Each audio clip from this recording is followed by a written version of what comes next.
Isso aí, pessoal, esse aqui é um Corsa. Vou estar mostrando para vocês que eu instalei o difusor de escapamento. Agora eu vou estar ligando o carro. Observem que eu vou estar ligando agora o difusor.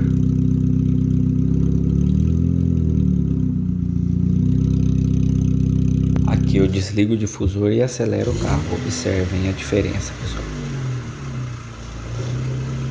Agora eu vou estar ligando o difusor e olha esse som, galera, parecendo carro esportivo mesmo.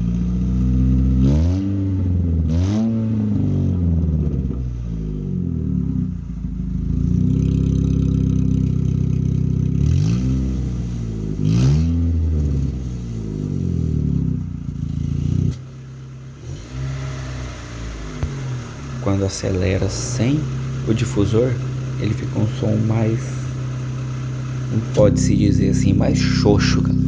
Fica muito feio.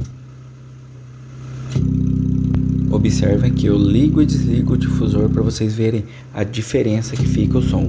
Fica muito top, galera.